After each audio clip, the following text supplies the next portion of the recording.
तो दोस्तों कल गुजरात की पुलिस और पुलिस स्टेशन के ऊपर एक पथराव कर दिया जाता है एक भीड़ के द्वारा। लेकिन क्यों? क्योंकि पुलिस वालों ने उन्हें ग्रुप के अंदर नमाज पढ़ने से मना कर दिया था। यह अटैक जो था इतना गंभीर था कि पुलिस वालों को आंसू गैस के गोले छोड़ने पड़े और दूसरी तरफ जो गाड़ियां जली हैं वो तो अलग हैं। अब आप सोचेंगे भाई देश के अंदर कोविड से इतना बुरा हाल ऑलरेडी चल रहा है, तो उस देश के अंदर इस प्रकार से सड़क घेर कर भीड़ में इकट्ठा होकर नमाजें पढ़ना कितना सही है? दूसरी तरफ कुंभ के मेले लगाना कितना सही है? और यदि आपको कोई रोक रहा है तो आप उसे इस प्रकार से अपनी ताकत दिखाते हैं। वहीं दूसरी तरफ कुंभ के मेले जो होते हैं वो स्वतः ही रुक जाते हैं। तो बस इस वीडियो के अंदर यही देखने का प्रयास करेंगे कि ऐसा क्यों और कैसे होता है और किस दिमाग की उपज होती है। और वीडियो के अंदर ये भी दिखाएंगे किस प्रकार से भारत के अंदर जहालत को रिलीजन के तौर पर किस प्रकार से प्रयोग किया जाता है। दिखाएंगे इस वीडियो में, बने रहिए हमारे साथ, देखते रहिए आज के ताज़ा खबर।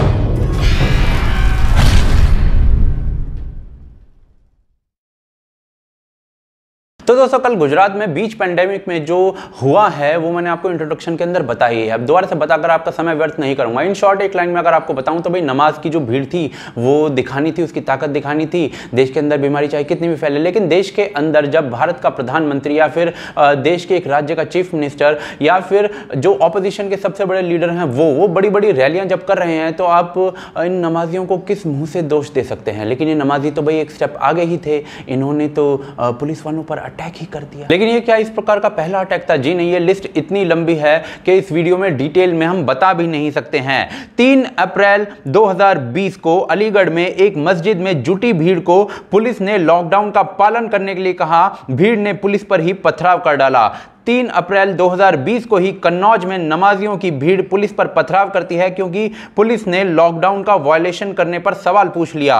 2 अप्रैल 2020 एक सब इंस्पेक्टर को मुजफ्फरनगर में ठोक दिया गया क्योंकि लॉकडाउन का पालन करवा रहा था वो। 26 मार्च 2020 यूपी के मैनपुरी में फिर पुलिस पर एक अटैक किया जाता है। 24 मार्च 2020 को मेरठ में पुलिस ने लॉकडाउन का पालन करवाया तो फिर से पुलिस से भिड़ गए। 1 अप्रैल 2020 को इंदौर में एक मेडिकल की टीम, डॉक्टर्स की टीम गई एक मुस्लिम बस्ती में चेकअप टेस्टिंग के लिए क्योंकि तबलीगी के लोग वहां पर बताए गए थे। मेडिकल स्टाफ और पुलिस को दौड़ा दौड़ा कर पीटा गया। 3 अप्रैल 2020 बिहार के दरभंगा में एक डीएम के सर पर इनाम रख दिया जाता है क्योंकि डीएम ने बाहर से आने वाले लोगों की स्क्रीनिंग की जाए ऐसा कह दिया था।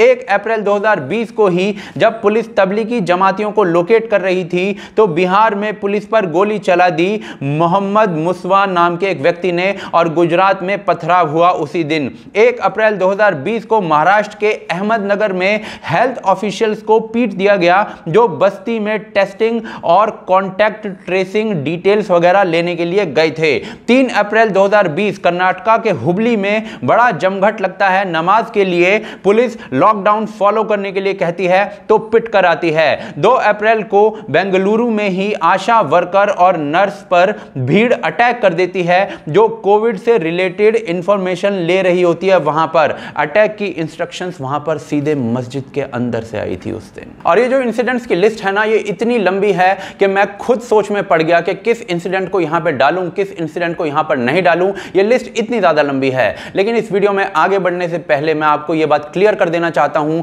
कि देश के अंदर जो सामान्य सिटीजन है, चाहे वो हिंदू है चाहे वो मुसलमान है, उसने कोविड के कानूनों का या फिर कानूनों का पालन किया है, तभी हम फर्स्ट वेव के अंदर अच्छा परफॉर्म कर पाए थे। लेकिन दूसरी तरफ जो अटैक्स की लिस्ट मैंने आपको बताई है वो भी इतनी लंबी है कि काउंट भी ढंग से नहीं की जा सकती है। तो इस वीडियो का जो मकसद है वो सिर्फ इतना है कि इन लोगों की मेंटालिटी में क्या चलता है वो बाहर आ सके और इनके दिमाग में जो कूड़ा भरा है वो बाहर लोगों को दिखा सके इनके दिमाग में क्या भरा हुआ। लेकिन उससे पहले सवाल यह आ जाता है कि क्या बाकी कम्युनिटीज के भी इस प्रकार के कुछ एग्जांपल्स मिलते हैं? तो जी ज्यादा एग्जांपल तो नहीं मिलते हैं, लेकिन 30 मार्च 2021 30 मार्च 2021 को नांदेड़ में सिख कम्युनिटी जो है उसके कुछ लोग, काफी लोग जो होते हैं वो पुलिस वालों पर अटैक कर देते हैं क्योंकि पुलिस उन्हें बाहर होला मोहल्ला नहीं मनाने दे रही होती है। ये रिलीजन बेस्ड अटैक था। 16 अप्रैल 2020 को बिहार में एक भीड़ जो होती है वो पुलिस पर अटैक करती है। क्यों? क्योंकि वो भीड़ इकट्ठा हुई थी क्योंकि राशन के डिस्ट्रीब्यूशन में देरी देरी हो रही थी और उस वजह से